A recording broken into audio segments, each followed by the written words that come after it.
Karibu sana katika siku njema ya leo msikilizaji, siku ya Jumatatu tulivu, tarehe 29 mwezi ni wa 9 mwaka 2025. Uhali gani? Karibu katika ripoti ya leo ya EFM. Karibu hapa tuzungumze kuhusu maisha halisi ya kweli ndugu zetu wanapitia, wanayaleta kwetu nasi tunayawasilisha kwako kwa njia ya simulizi. Leo tunaendelea na mkasa wa ndugu yetu, mpendo wetu, rafiki yetu ambaye amewasilisha mkasa wake kwetu, nasi kwa moyo mkunjufu kabisa tunawasilisha kwako. Ndio, karibu sana. Siku ya Ijumaa kuna mahali tuliishia ndugu yetu mpendo wetu anaitwa Asia akitueleza. Asia alitueleza kwa habari ya kufanikiwa kwa hatua kubwa sana. Mpenzi wake, la azizi wake, aliporejea kutoka masomoni alimkuta mtoto. Ndio ambaye mengi Asia ameshia pamoja nasi. Lakini zaidi sana ulikuwa ni wakati wa huyu mwanaume kutoka katika nyumba yake na kuhamia kwa Asia, na mahali hapa walipika na kupakua kama mke na mume. Kwa hiyo Asia alifanikiwa kwa sehemu kubwa kwa sababu huyu mwanaume sasa wako naye pamoja. Ni vile tu kuna changamoto za ukamilishaji wa talaka, na ni kwa sababu huyu mwanamke amekuwa akiweka pingamizi la yeye kupewa talaka, lakini haizuii wawili hawa kuwa pamoja. Na Asia anasema mipango ilikuwa ni mingi sana, na tukisema hakitatokea chochote cha kuzuia mapenzi yao. Sasa Asia anatueleza Mungu akambariki akapata ujauzito wa mtoto mwingine. Na huyu baba akiwa anajua yeye pamoja na Asia Mungu anaenda kuwabariki watoto wanakuwa wawili, lakini sio kweli. Huyu mtoto atakayejifungua sasa hivi ndio mtoto halali kabisa wa huyu baba. Lakini huyu mtoto ambaye sasa hivi ni mkubwa ni mtoto ambaye Asia alimchezea karate huyu mwanaume. Karibu sana msikilizaji katika siku njema ya leo, tupige hatua pamoja. Haya ni maisha halisi ya kweli ndugu zetu wanapitia, wanayaleta kwetu nasi tunawasilisha kwako kwa njia ya simulizi. Huu ni mkasa wa ajabu sana na kushangaza, nami natamani sana ufuatilie mpaka pale tutakapokuwa tukihitimisha safari ya ndugu yetu anaitwa Asia. Asia anasema haya nimepitia katika safari yangu ya maisha. Ziko nyakati nilipitia mambo haya, niliona mjanja, niliona mimi ni mwanamke mwenye kupata chochote ninachokitaka katika maisha. Lakini nalo neno natamani kusema na mwanamke mwenzangu popote pale alipo, huenda kwa kusema kwangu inaweza ikawa ni sehemu ya kumsaidia, kumponya na akamtoa haya kutoka hatua moja kwenda hatua nyingine. Ndio Asia anasema. Asia anasema na ikumbuka siku hii sana kwa sababu kwa mara ya kwanza mdogo wangu alitamka kwa kinywa chake kuhusu mtoto wake. Sasa ni miaka imepita. Mtoto huyu amekuwa ni mtoto wangu na kipenzi changu, yani mume wangu mtarajiwa ambaye tunaishi naye hapa amekuwa ni baba kwake. Anazungumza haya maneno, kwa nini anazungumza sasa hivi na kati haya ni makubaliano? Asia anasema tena wakati anazungumza hayo tayari nilikwisha kutoa pesa nyingi. Mpaka sasa hivi amesimama kwenye biashara zake, ni pesa zangu. Na haya yote yalikuwa ni makubaliano kati ya mimi na yeye. Leo ananiambia sasa na wewe umepata mtoto wako, na mimi natamani kupata mtoto wangu, niishi naye, niachie mtoto wangu na mimi nikamtunze mtoto wangu. Asia anasema sikutarajia kusikia kinywa cha mdogo wangu kikizungumza hayo. Hasira zilinipanda na nikamwambia ole wako ije siku kinywa chako kitamke tena ya maneno. Leo iwe ni mwanzo na leo iwe ni mwisho, kwa sababu hauna mtoto yeyote. Hauna mtoto. Asia anasema basi ilikuwa hivyo. Lakini nilijiuliza maswali nilipokuwa mwenyewe. Kwa nini mdogo wangu atamke kauli hii sasa hivi? Miaka imeshasogea. Kwa nini anazungumza hivyo? Lakini kwa sababu zilikuwa ni nyakati za habari njema. Ndio kwanza mimi nimejifungua mtoto wangu. Mume wangu kipenzi huyu akiwa na furaha sana, akisema hakika wewe ndiyo yule mwanamke ambaye Mungu alikuwa amenipangia. Kule kwingine ni shetani alinipeleka, lakini namshukuru Mungu kwa ajili hata ya watoto wale, maana wamekuwa baraka kwangu, lakini mke sahihi ulikuwa ni wewe. Huyu mwanaume akizidi kufurahia sasa tuna watoto wawili, akisema nimshukuru Mungu kwa kiwango gani. Lakini pia huyu ni mwanaume anayependa kunispoili sana. Nilipojifungua mtoto Mwanaume wangu huyu kipenzi changu anajua gari ya ndoto yangu. Anajua mimi ni mwanamke ambaye nina gari ya ndoto yangu. Na kwa kinywa chake aliniambia kwa zawadi za watoto nitakununulia gari ya ndoto yako. Tazama mimi ni mwanamke mwenye furaha kiwango gani. Sio kwamba sina shughuli nafanya, na shughuli zangu nafanya zinaniingizia kipato, lakini kiwango cha pesa ambazo zitahitajika kununua hiyo gari ya ndoto yangu ni pesa nyingi kidogo. Ni gari ya gharama kubwa, lakini mume wangu aliniahidi, ninakununulia gari ya ndoto yako. Umekuwa mama bora sana. Umekuwa mwanamke mzuri sana kwangu wa kunipa furaha kila siku. Najivunia wewe. Hizi zilikuwa ni nyakati za furaha sana. Baraka la ongezeko la mtoto zimeniletea furaha zaidi katika mahusiano yangu. Asia anasema basi nakumbuka muda nao ulizidi kusogea. Sikumsikia mdogo wangu akitamka sentensi hiyo. Mtoto wangu huyu mdogo alitimiza miezi 9. Nikiwa naendelea na furaha na ndoa yangu na maisha yangu, narejea tena ninamuita kwa majina ya mume wangu, kwa sababu mpaka sasa hivi ninavyozungumza amekuwa ni mume kwangu. Tunapika na kupakua, na kule alikwisha kuondoka kwa mke wake. Kwa hiyo tuko tunaishi pamoja. Na narejea tena. Mipango yetu ni mikubwa sana, na kadri siku zinazidi kusonga mbele ndivyo ambavyo nafurahia maisha ya ndoa. Huyu ni mwanaume wa tofauti sana na yule mwanaume wa mwanzo. Yule mwanaume wa mwanzo mimi mwenyewe nilikuwa nasema kuishi na mwanaume mlevi asiyekubali kubadilika ni kuendelea tu kujichochea umasikini, kujiondolea furaha ya maisha. Kwa maamuzi niliyoyafanya sijawahi kuyajutia. Kiukweli kabisa nimekuja katika sehemu sahihi. Nilikuwa na hofu zile siku ya mwanzo kwamba mbona kama sielewi, lakini huyu ni mwanaume sasa ambaye namwamini sana. Nakumbuka sasa mtoto wangu akiwa ametimiza hiyo miezi 9. Mdogo wangu alikuja hapa nyumbani. Amekuja hapa nyumbani, na siku hii kulikuwepo na yule mtoto wangu huyo ambaye sasa huyu ni mtoto wa mdogo wangu, lakini mume wangu na family wote wanajua kwamba mtoto ni wa kwangu, kutokana na namna ambavyo nilifanya maarifa ili kuendelea kuchochea mahusiano kati ya mimi na mpenzi wangu.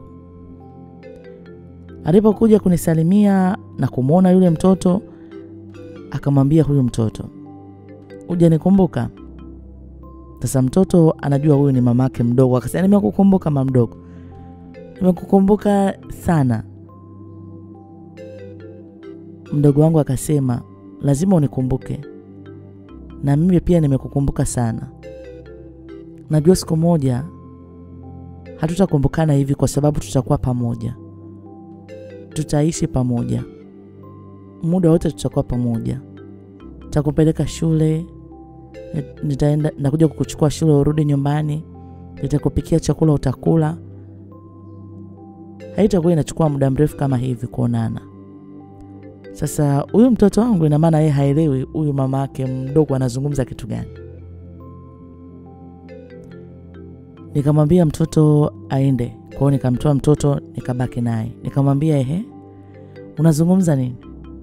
Unazungumza nini na mtoto wangu?" Akaniambia, "Dada, leo hii sijaja kama ulivyozoea.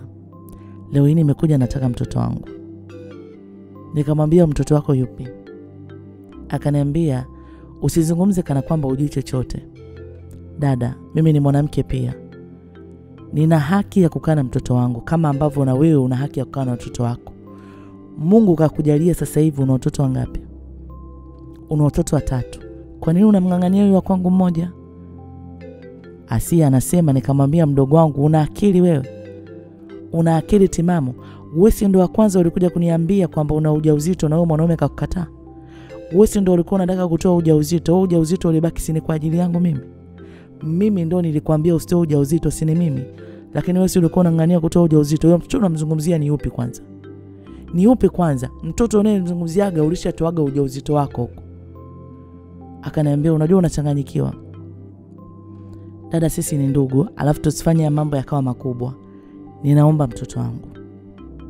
Kama unataka nitumie nguvu, nitatumia nguvu. Lakini sitaki hivyo. Kwa sababu kila anavyoleta hoja yangu, wewe unachojua ni kufoka tu, unachojua ni kufoka na kuniambia mimi si lolote, umenisaidia sana, sijui. Dada, nimekuja kugundua hakuna kitu chenye thamani zaidi ya mtoto wangu.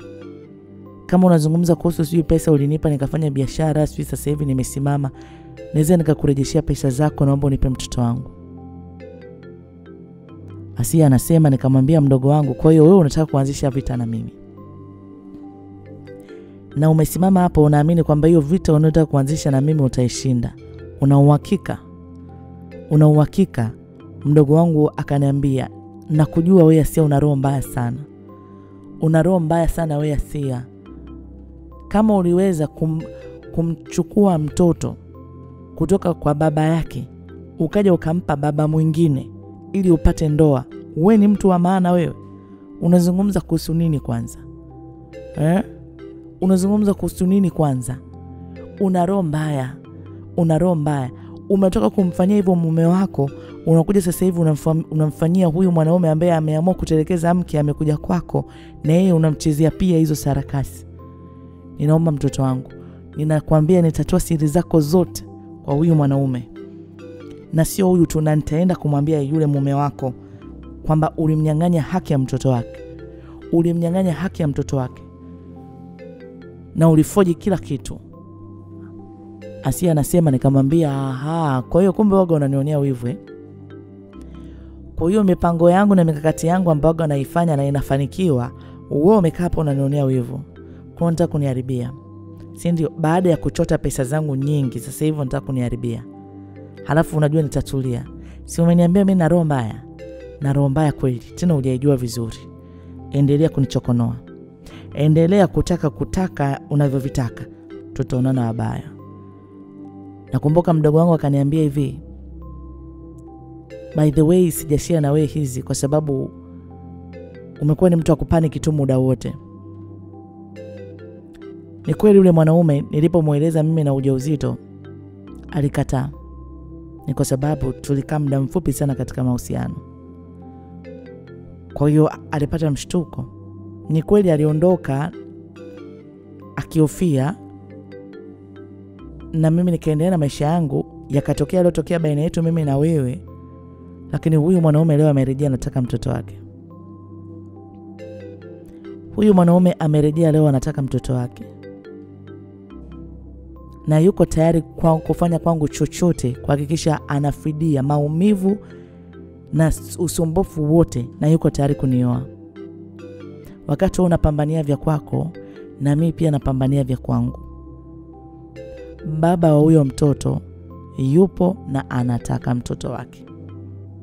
Naomba dada uiweke hiyo kichwani. Wakati unakaa unasema kwamba tutapambana, wakati unasema kwamba hii vita nani atashinda, ujue kuna mwanaume ambaye ndo baba halali wa huyo mtoto. Na huyu mwanaume wako sio baba halali wa mtoto wangu. Kila baba anatakiwa ajue. Ninakuomba sana. Maneno haya aliniambia mdogo wangu, nilishangaa sana. Asia anasema, nilishangaa sana akinieleza mwanaume ambaye amemtelekeza tangu ujauzito.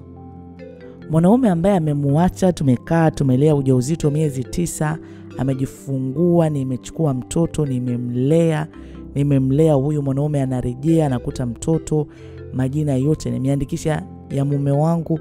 Leo eti anakuja kuniambia yule mwanaume amerejea. Asia anasema, nikamwambia wewe ni mpumbavu. Tena mpumbavu, na utakufa maskini wewe.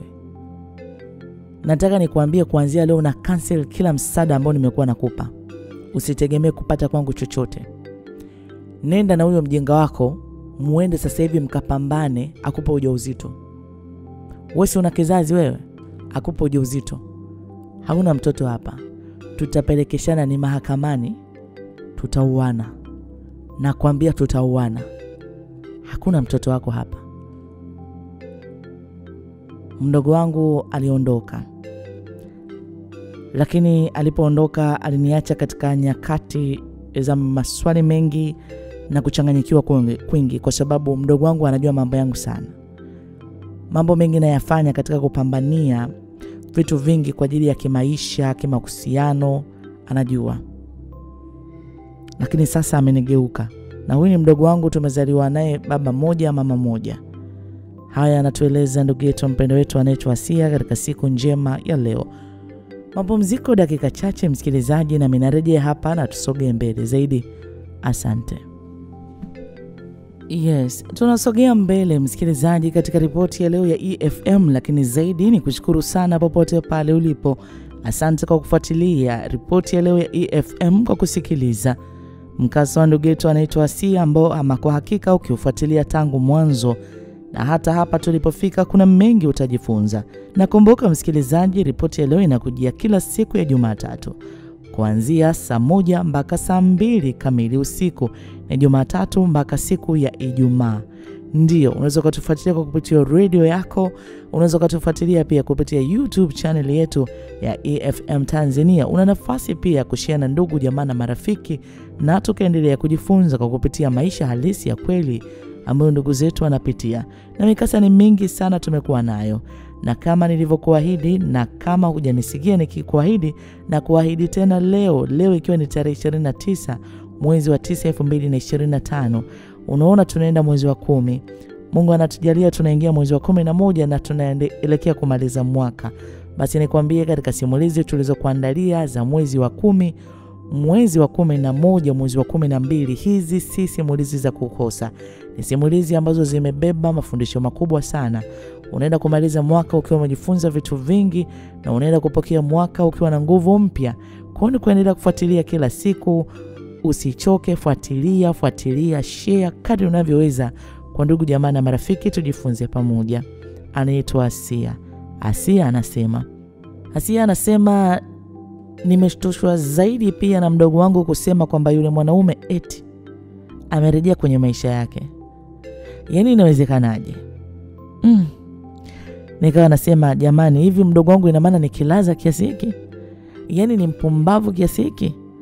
Mtu ambaye alimpa wakati mgumu mpaka akawa anataka kujitoa uhai wake.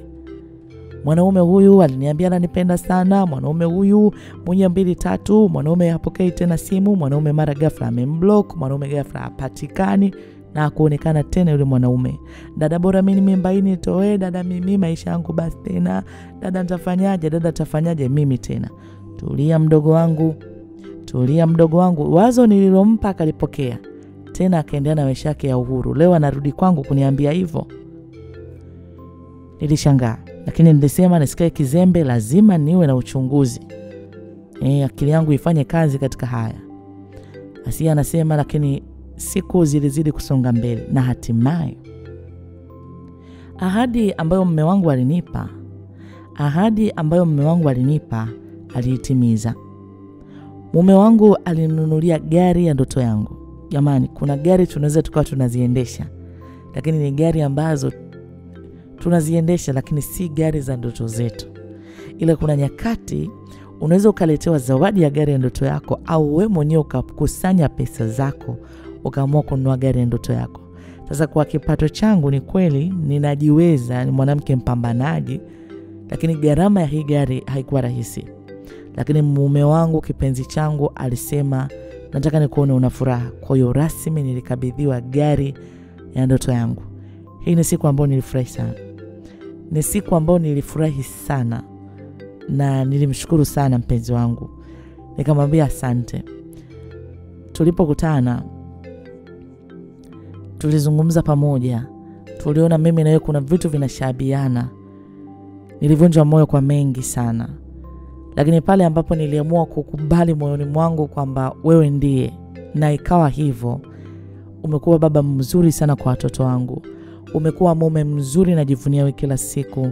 Asante kwa furaha ambayo unanipa kila inaitwa leo. Haya ni maneno ambayo nilimwambia mpenzi wangu katika nyakati hizi za furaha, na nikimwahidi nitampenda siku zote za maisha yangu, na nitahakikisha anafurahi katika maisha yake yote, maana nipo kwa ajili yake. Asia anasema mchuma ndo huo nao natamba nao. Heshima mjini ni kubwa sana. Gari kama hii mimi nikiendesha,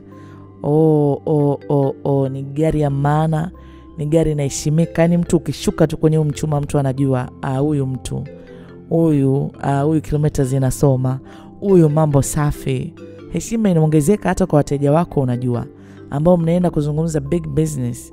Unapaki mchuma, unashuka, mtu anasema kumbe nazungumza na rich auntie hapa, niko nazungumza na rich woman. Yani sio mimi mwanamke nipo tu, yani niko najielewa, nafanya shughuli zangu za maana, na unaniona. Na mimi nikitokea hapo unasema yes, kuna mwanamke yuko hapa, ameshuka hapa mwanamke. Ili tu namna ambavyo ninavaa, najipenda sana. Yes, najipenda sana kwa sababu ni moja kati ya vitu ambavyo nilivipatia maarifa katika shughuli ambazo nazozifanya. Shughuli nazozifanya kuwafikia wateja. Mteja anaweza kukupa bei kutokana na namna anavyokuona. Kwa hiyo usmart unaweza kukufanya wewe ukakuza thamani yako, lakini ukiwa rafu ueleweki. Hata kama una akili nyingi kichwani, una madini mengi, lakini ule urafu ule, yani uchafu nini, mtu anaona mtu ambaye naenda kupanga naye big deal ndo huyo. Watu wanaamini sana wanachokiona nje. Kwa hiyo nimejifunza mimi kama mwanamke kuwa na nywele nzuri. Yani na nywele nzuri. Kama unaamua kunyoa, unanyoa nywele zako zinakaa vizuri. Kuhakikisha pia unatunza ngozi yako. Kwa hiyo nimejifunza natunza ngozi yangu. Mimi ni mtunzaji mzuri sana wa ngozi yangu, kwa hiyo usichoke kunitazama. Lakini pia sio hivyo, mavazi ninayovaa nahakikisha navaa smart. Yani sivai tu kwamba navaa natoka, navaa tu najistill. Hapana. Navaa ninapendeza. Kwa hiyo muda wote niko smart. Mavazi navaa yako smart. Viatu ninavyovivaa nahakikisha havijachoka. Hata kama una viatu vingapi, hakikisha vinakuwa viko smart. Kwa hiyo nimejifunza, kwa hiyo niko smart sana. Ukiniona niko beautiful lady muda wote. Kwa hiyo naendelea vizuri. Asia anasema naendelea vizuri sana na furaha ya ndoa yetu imezidi kuongezeka. Mara ya tatu mdogo wangu alinitumia message. Unajua hizi mambo mimi na mdogo wangu tunapitia ni mambo ambayo ni ya mimi na yeye. Sijui, labda mdogo wangu alinisikiliza nyakati zile ambazo mimi nashika 200 300 yeye akiwa hana chochote. Ndio tunarudi pale maskini hana choice. Leo amepata video 200 300 ananisumbua mpaka nawaza huyu alipaswa niendelee tu kumpa 200 300, nisingempa nafasi ya maisha au ya mhitaji siku zote, mtu anitegemee mimi siku zote, asinge niletea usumbufu. Lakini kwa sababu nimemvusha mahali, sasa hivi ana nguvu ya kusimama, na ndio maana ananiattack. Unaona Kwa kuna muda hata nikawa nasema makosa ni ya kwangu mimi mwenyewe. Huyu ilibidi awe mkia wangu siku zote. Yani awe kula yake, maisha yake, yani mimi ninayawezesha maisha yake. Lakini hakuna namna. Sasa safari hii amenitafuta kwa message. Aliniandikia message kama waraka. Hakuna maneno tofauti aliyezungumza zaidi ya yale, lakini aliweka msisitizo. Na kuniambia, dada, naomba unikabidhi mtoto wangu kwa njia ya amani. Kuna siku nitakuja tamchukua mtoto na hautamuona. Mengi aliandika sana hapo. Lakini kikubwa ananiambia nina roho mbaya. Halafu na sijui kama na roho mbaya. Akiniambia nina roho ya kishetani. Na sijai kujijua kama na roho ya kishetani. Ninajionaga kama na roho nzuri ya kusaidia watu. Yani kwa namna ambavyo alikuwa ananichamba yani. Sikumjibu. Nimekaa kanifuata tena nyumbani. Siku ile nilikuta nyumbani. Na anajua maisha yangu, anajua timetable, anajua mume wangu anakuwa saa ngapi, anajua kwa anakuja siku ananikuta niko mimi mwenyewe.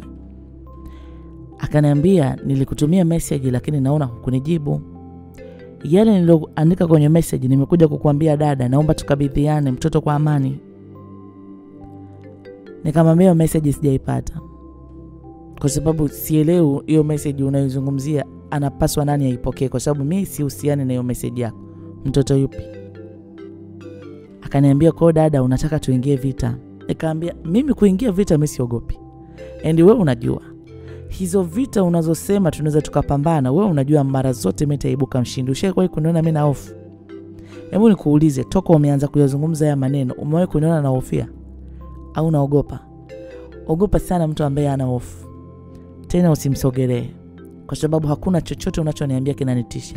Wewe uogopi? Wewe uogopi kuona kwamba na maneno yako lakini nimechili hapa? Acha wivu, acha roho mbaya. Wewe kinachokutesa ni roho mbaya. Nilimwambia mdogo wangu, umeona sasa hivi nimepewa gari na mume wangu kwa zawadi ya kumleta mtoto na watoto ambao tumebarikiwa, wewe unaona wivu. Kwa nini kuniharibia? Hapo kisha niharibia inakuaje? Hebu nikuulize, inakuaje? Akaniambia nikwambie, siku wewe kuja kujijua una roho ya kishetani itachukua muda sana. Nikamwambia nani ana roho ya kishetani? Akaniambia hivi, je, kukaa ukajigundua una roho ya kishetani? Ulimwacha mume wako yule mpole ila dhaifu lake ni pombe tu, lakini ulimfanyia nini? Uliumiza moyo wa yule baba sana na ukamnyang'anya haki ya mtoto. Nikamwambia hizo habari unazungumza kila siku? Unazungumza kila siku? Akasema ndio, kwa sababu nilishangaa. Na wewe ni dadangu, tumezaliwa tumbo moja. Kweli tunaweza tukazaliwa, wengine wakawa malaika tumbo moja, wengine wakawa ni mashetani. Wewe ni shetani. Uweze ukanidhulumu haki ya mtoto wangu. Kama ulifanikiwa kwa mume wako yule wa kwanza, kwangu mimi uweze ukanidhulumu haki ya mtoto wangu. Tutapelekana popote, utanipa mtoto wangu. Nikamwambia basi mimi sio Asia. Mimi siku hiyo huyo mtoto unampata, mimi sio Asia, nimelala. Ukitaka kumgusa huyo mtoto basi anza na mimi kwanza. Wewe hivi si unakusumbua? Anza na mimi. Nakumbuka siku hiyo tulizozana sana. Zaidi alizidi kunishambulia kwa maneno ya kwamba na roho mbaya, na sijijui kama na roho mbaya. Akiniambia kwamba wewe kila mtu unayempa msaada lazima utangaze kwa watu. Ujioni hiyo ni roho mbaya. Yaani maneno ya namna hiyo.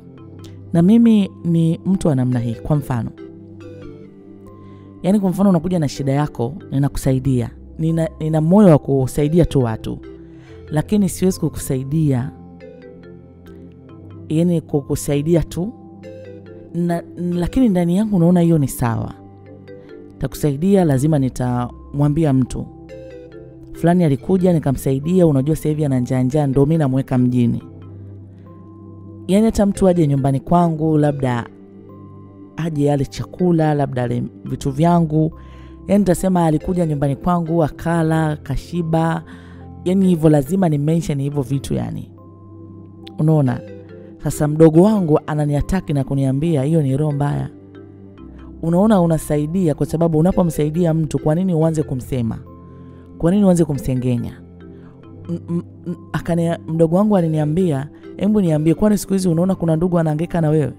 Wanakuja kusema matatizo yao. Ni kwa sababu pamoja na umaskini wao wameamua kubaki hivyo hivyo wakiwa hawana, kwa sababu wewe maneno yako yanaudhi. Umemsaidia tu mtoto ada ya muhula moja, lakini kana kwamba umemsaidia mtoto mihula yote na chakula na mavazi, lakini kumbe umemsaidia muhula moja. Asia anasema hii kanikumbusha family member baadhi ambao kweli niliwasaidia. Lakini yani nikimsaidia mtu ndo kama anavyoeleza, na mimi kwangu nafikiri hiyo hali ni ya kawaida. Nikimsaidia nataka yule mtu aninyenyekee sana. Yani nikimuita akimbiaje mara moja, asipokuja naanza kumkumbusha. Yani wewe ukiwa na changamoto za mtoto wako ada, ujiwezi, unanielewa ndo unanikimbilia. Nikikuita unakuja kwa kunyata. Umesahau wewe. Wewe hapo si ndio ulikuja kwangu unalia mtoto ana ada? Wewe si ndio kwangu ulikuja unalia nyumba yako inachukuliwa? Wewe si ndio kwangu ulikuwa unakuja unalia madeni yamekulemea nikakusaidia? Si ulikuja ukala kwangu wewe? Kwa hiyo haya ni maneno ambayo mimi nimekuwa nikiyazungumza. Mdogo wangu hapa ananiambia, ndio maana sasa hivi sioni hata ndugu wakija kwangu wakihitaji niwasaidie. Na ni kweli, ni tofauti na siku za nyuma. Unajua mimi niliolewa na yule mwanaume wa mwanzo, kimaisha pia alikuwa yuko vizuri kama nilivyokueleza. Kwa hiyo kuna baadhi ya ndugu wanaweza kakwama akanitafuta, bwana Asia nisaidie mtoto wangu. Lakini nimejikuta niko hivyo, mimi naona ni sawa kabisa. Hata kwa mfano mtu nikimkopesha pesa, ana shida, sijui anahitaji nini, yani nataka ninyenyekee. Nimemkopesha, nataka aninyenyekee, yani awe chini yangu. Na pia ndani yangu nikisikia mtu ana matatizo, yani ndo kama ni habari ambazo zinanifurahisha. Yani kwa mfano uniambie ndoa yangu ina migogoro, tasema jamani usiniambie, na niko tayari kuonyesha kama kutaka kumsaidia ni jamani una shida gani jamani, yani. Lakini ukinichunguza ndani kama naona yani jamani nimemsaidia alikuwa anaachika, sijui unanielewa. Yani mimi niko hivyo. Mdogo wangu hapa ananiambia kwamba nakupa makavu yako, wewe hakuna watu wanakuambia, mimi mwenyewe nimekuchoka na vitu kama hivyo. Nikupeleke mapumziko dakika chache msikilizaji, nami nitarejea hapa na tutasogea mbele zaidi. Asante. Sehemu ya 3 ya ripoti ya leo katika siku njema ya leo ya Jumatatu. Ndio ndugu yetu anaitwa Asia akiendelea kutujuza haya mengi katika safari yake ya maisha. Asia anasema maneno yote mdogo wangu alizungumza, basi nilinyamaza. Ndio, ila nilizidi kuona namna mdogo wangu ambavyo yuko serious katika hiki kitu ambacho anakisema, sio utani. Awamu hii kwa ujio wake anajiamini zaidi na anaonekana yuko kwa ajili ya mapambano. Na sasa amesema ataamua kuweka ukweli yeye mwenyewe kama mimi nimegoma kumkabidhi mtoto wake kwa njia ya amani. Mtoto huyu amekuwa ni mtoto wa mume wangu. Tangu akiwa tumboni anajua kwamba ujauzito umeingia. Mtoto amekuwa na miezi mingapi tumboni mpaka mtoto anajifungua. Ila kwa sababu alikuwa yuko mbali, alikuwa masomoni na mahusiano yetu hayakuwa strong sana. Kumbuka nyakati ambazo ameondoka kulikuwa na sintofahamu nyingi. Maneno yale nilisikia, na mimi maamuzi ambayo nilifanya, kwa nini nimebeba ujauzito mapema, bora tu nitoe nitakuja kuzaa naye baadaye. Kwa kuna mambo mengi yaliingia hapo. Lakini siku zote anajua huyu ni mtoto wake na anampenda sana. Leo hii kuja kumwambia huyu sio mtoto wake, na sio kwamba nilimsaliti, hapana. Ni kwamba niliona nimejikuta nimepata ujauzito mapema na sijajua msimamo wako, yani nampa sababu zipi ambazo huyu mwanaume ataziamini. Ninaanzaje kumweleza huyu mwanaume kuhusu hilo? Yani hicho kitu kilinisumbua sana. Ninawezaje kumchukua mtoto wangu huyu nikamkabidhi kwa mdogo wangu na kumwambia huyu ni mtoto, ni wa mdogo wangu, nilikuchezea tu karata hapa? Ni mwanaume gani baada ya kumweleza hayo maneno anaweza akasalia kwako? Ina maana ndio itakuwa sehemu ya kumpoteza huyu mwanaume. Hiki kitu kiliniuma kichwa sana, kwa sababu namuona mdogo wangu, she is very very very serious. Yani nahisi kuchanganyikiwa. Awamu hii ya mwisho alikuja kwa namna nyingine, na alinisema katika vitu ambavyo kweli ni vya kweli. Niliamua kumtafuta mdogo wangu tuzungumze, na nilimwambia mazungumzo yetu ni mazungumzo ya amani. Kwa hiyo nilimtafuta tuzungumze kwa njia ya amani. Nilimwambia mdogo wangu, kumbuka hichi ambacho unakitaka kinaenda kuharibu maisha yangu. Tuzungumze kwa njia ya amani, sisi ni ndugu. Wewe ni mdogo wangu. Hatuwezi ile jambo kulipeleka mezani kwa wazazi. Hatuwezi kupeleka kwa familia uko kwenye ukoo. Lakini tunaweza tukaongea mimi na wewe. Nikamwambia mdogo wangu, ni kweli mdogo wangu unavunja makubaliano yetu kweli? Yani unataka kuharibu ndoa yangu kwa macho yangu mdogo wangu, kwa sababu huyu mwanaume, ina maana ukisema hivyo anaweza akaelewa vipi? Lakini kile nilichokuwa nakiamini, pengine kwa kumtafuta mdogo wangu kwa kuzungumza naye kwa lugha nzuri, anaweza akanielewa, lakini mapokeo ya mdogo wangu yalikuwa tofauti. Aliniambia, unataka kuishi katika hiyo dhuluma mpaka lini? Mdogo wangu akiniambia ni dhuluma, Umemdhulumu mtoto wako kwa babake. Unataka kunidhulumu na mimi pia. Sio sawa. Sio sawa. Na kibaya zaidi wewe unaona ni sawa. Lakini mimi ni mama, namuona mtoto wangu anazidi kukua, uko naye. Anakuita wewe mama, ananiita mimi mdogo. Do you think kwamba mimi nitakuwa niko sawa? Unadhani ni pesa zinaweza zikanifanya mimi niwe sawa? Kwa sababu hapo nilishamwambia mdogo wangu, kama unahitaji fedha, huyo mwanaume amekuja kwenye maisha yako anataka fedha, mimi nitakupa fedha. Na ni kweli kuna gari yangu ile ambayo nayo, si mume wangu amekanunulia gari, kwa hiyo kuna gari nyingine ipo. Nataka niuze hiyo gari. Nikiuza takuongezea pesa, mdogo wangu, mimi nitakupa milioni 30. Na ni kweli nilikaa nikafikiria kichwani nimpe mdogo wangu milioni 30 imsaidie kuongeza mtaji kwenye biashara yake. Milioni 30 nimpe. Lakini mdogo wangu aliniambia, dada Asia, pesa zako za masimango, pesa zako nilimsaidia yule mbwa, pesa zako. Umeniona lini mimi nakuja pale kwako nakula? Lini umeniona mimi nakuja pale naangeka na friji lako? Unamsimangia mtu mpaka chakula, unamsimangia mtu mikate. Leo unaniambia utauza gari yako, utaongeza unipe mimi. Hapana. Sihitaji chochote kutoka kwako. Nahitaji haki ya mtoto wangu. Mimi kama mama ni mlee, na mtoto anahitaji haki ya kumtambua mamake wa ukweli. Na nikwambie, kama umekuja kwa nia kwamba kuna namna yoyote unaweza ukanihonga, sihongeki. Mimi sasa hivi nataka na mwenzangu tujoin, tutunze familia yetu. Ili msimu mdogo wangu, naweza nikamtafutia hata gaino mzuri, akaenda kamfanyia uchunguzi. Nitalipa chochote ili abebe ujauzito mwingine amzalie huyo mwanaume. Ananiambia hapana. Kinachonisumbua mimi nakosa amani. Hicho ndicho kinachonitesa, mdogo wangu aliniambia. Ni kweli nilikuwa nadhamiria kutoa ujauzito, basi ni bora ningetoa kuliko leo namuona mtoto wangu yuko kwa mama mwingine na mimi niko tu. Hapana. Mdogo wangu alikataa kata. Akaniambia, naona umeshindwa njia kunikabidhi mtoto kwa amani. Kitakachotokea nisimlaumu yeyote. Kwa usiriasi ambao mdogo wangu alikuwa nao, nilimwambia mdogo wangu, nipe muda basi. Nipe muda. Unajua mdogo wangu, inahitaji muda. Inahitaji muda kwa sababu lazima nione namna gani naweza nikazungumza na mume wangu.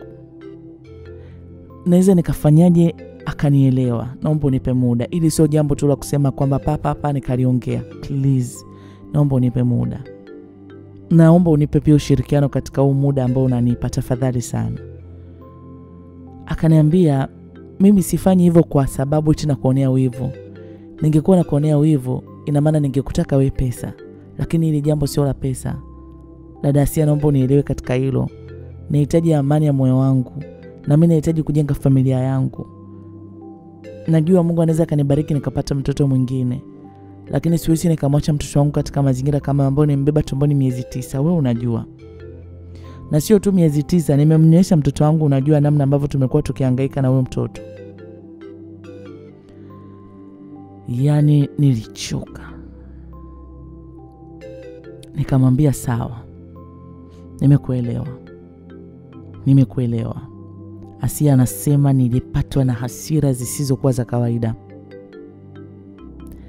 Hasira ziliwaka ndani yangu, yani ndo kwa mara ya kwanza nilisema mimi labda naweza nikawa na kitu ndani yangu sio cha kawaida. Kwa sababu nilipatwa na hasira zisizokuwa za kawaida. Nakumbuka nikarudi nyumbani. Nimerudi nyumbani, nikawa chumbani, nikajihisi kuchanganyikiwa, nikavunja vitu. Yaani sielewi. Hata mume wangu akaniambia, kuna nini? Mbona hivyo? Nikamwambia naumwa. Ni nini na huyu mwanaume nikimwambia habari naumwa anachanganyikiwa. Kichwa kinawaka moto. Mdogo wangu hapa kanikalia kooni. Yaani kanikalia kooni, mtoto naye huyu hapa. Na anajua huyu mtoto nilivyompokea ni mtoto wangu. Ninamlea kama mtoto wangu huyu mkubwa huyu. ninawalea watoto wangu kwa upendo mkubwa. Hadi namwambia, kwani simlei vizuri? Kwa nini unanifanyia hivyo? Lakini kwa nini unanifanyia hivyo? Kwa nini unataka kuua ndoa yangu? Kwa nini unataka kukatiza maisha yangu na furaha yangu? Ananiambia, hapana, siwezi kuendelea kuishi hivyo katika utumwa, kwamba mtoto wangu yuko sehemu na sina haki ya kumlea. Yaani maneno yananishangaza. Nataka nikwambie mdogo wangu yuko serious kuliko nilivyokuwa nafikiria. Nimeshaona pesa haiwezi kumbadilisha mdogo wangu katika maamuzi yake. Asia anasema, ndani yangu nikajiambia, sasa hapa ina maana lazima nichague moja. Nikubali kumtoa mtoto, niharibu ndoa. Nikatae kutoa mtoto, nimshughulikie mdogo wangu. Asia anasema, na nakwambia rafiki yangu unayenisikiliza, hizi roho mbili ziliamka kwa kasi ndani yangu, kwa kasi ya ajabu. Asia anasema, napoyakumbuka haya mwili wangu unatetemeka. Roho hizo ziliibuka kwa kasi ndani yangu, zikiniambia, kwa hiyo uko tayari kumpoteza huyo mwanaume ambaye wewe mwenyewe unasema ndio mwanaume wa furaha ya maisha yako. Na nataka nikwambie, yani huyu ni mwanaume bora tena. Yani ni mwanaume wa kunipa furaha sana tena. Tumepata mtoto wetu, tunaishi maisha ya furaha. Mwanaume ananispoili kila siku, ananipa kila aina ya furaha. Niko tayari leo kuachika. Maana ninawezaje nikazungumza lugha ikaeleweka? Ina maana naenda kupoteza kila kitu. Nawaza, nimfanye nini mdogo wangu kumnyamazisha? Anyamaze, asiongee. Sio asiongee siku hiyo tu, asiongee milele yote. Kinywa chake kisifunguke na kusema, anyamaze. Dakika za mwisho nilimwambia mdogo wangu, hii bado itabaki siri yetu, na mimi nataka nipate njia sahihi ya kuzungumza na mume wangu ili mambo yasiwe makubwa. Nipe muda. Na katika kunipa muda nahitaji support yako, nahitaji ushirikiano wako. Ili jambo ni la sisi sote. Unachoniambia nimekuelewa, lakini nahitaji support yako sana. Asia anasema, katika haya mawili niliyatafakari sana, na moyoni mwangu nikasema siko tayari. Siko tayari kumtoa huyo mtoto. Siko tayari kupokea hiyo aibu, siko tayari. Lakini pia siko tayari kumwacha huyu mwanaume, haiwezekani. Kwa hicho kitakachotokea, akajua ukweli wote wa mambo, nataka nikwambie huyu mwanaume ataniacha. Hata amini kama kweli kabisa nilikuwa nampenda toka mwanzo. Hata amini mimi ni muongo. Hata nikimwambia ni vile nilikuwa sijakuelewa na wewe ulionyesha unataka mtoto ndio maana nikafanya hivi, I know hawezi kunielewa. Kwa hiyo nini ambacho kimesalia ndani ya moyo wangu sasa hivi ambacho ndio unaona hii ndio njia sahihi? Ina maana ni kumnyamazisha mdogo wangu. Napaswa nimnyamazishe mdogo wangu asiongee tena. Asia anasema hiyo roho iliibuka ndani, lazima nimnyamazishe mdogo wangu. Nikilala usiku nikiamka nasema lazima nimnyamazishe mdogo wangu. Nilimtumia message mdogo wangu nikamwambia, mdogo wangu nakupenda sana. Tumefanya mambo mengi sana pamoja. Tumeshirikiana katika shida, katika raha, katika nyakati hata ambazo nilikuwa na haso na hangaika, ulikuwa unaniombea. Tumepambana sana. Na kuomba usinikatie tamaa. Naomba mdogo wangu nivumilie. Naomba unipe muda kidogo, kwa sababu nimeshaanza kutengeneza mazingira ya kuzungumza na mume wangu. Na mdogo wangu akaniambia, dada, sifanyi hivyo kwa sababu napenda. Nafanya kwa sababu hata mimi dada inanisikitisha, inaniumiza sana. Lakini hatuwezi kuongea uongo maisha yetu yote. Lazima tuzungumze ukweli dada. Na mimi nikamwambia, nimekuelewa. Ndio kama nilivyokuambia nahitaji support yako. Akaniambia, dada, mimi 24 hours nipo kwa ajili ya kukusaidia kuhakikisha hili jambo linakuwa kwa wazi na kila mmoja anakuwa na amani. Huu utumwa tunavyofanya huu ni utumwa. Nikamwambia, mdogo wangu nimekuelewa, lakini hujaniambia kuhusu yule mwanaume. Ni kweli kabisa yule mwanaume umemwambia una mtoto? Umemwambia una mtoto mimi niko nakaa naye? Akasema, hapana dada, nimemwambia tu nina mtoto wako lakini sijamueleza kiundani zaidi kwa sababu nilikuwa nataka niendelee kumchunguza. Je, ana dhamira ya dhati? Japo nimejua dhamira yake ni ya dhati dada. Nikamwambia sawa mdogo wangu, nakuelewa mdogo wangu. Kwa hiyo Asia anasema hapo nikawa nimejua kwamba ni kweli ana mwanaume ambaye huyo mwanaume walitengana naye, ndo huyo alimpa ujauzito kwa mkataa, amerudi lakini hajamueleza kama mtoto ni naye mimi, ila amemwambia mimi na mtoto wako. Kwa alikuwa anaendelea kumchunguza. Kwa hiyo hii kanipa ujasiri kwamba nitakapomnyamazisha mdogo wangu, atakaponyamaza atanyamaza milele na sauti yake haitasikika tena. Asia anasema hivi ndivyo ninavyofeel ndani yangu. Haya anatueleza ndugu yetu anaitwa Asia katika siku njema ya leo msikilizaji. Huu ni mkasa wa ajabu kidogo, na mimi niko hapa kuhakikisha unasikia haya, na haya ni maisha halisi ya kweli ambayo ndugu zetu wanapitia na wanayaleta kwetu, nasi tunayawasilisha kwako kwa njia ya simulizi. Nikutakie usiku mwema, nikutakie usikilizaji mzuri wa vipindi vinavyoendelea hapa EFM, lakini zaidi nikukaribisha tena kesho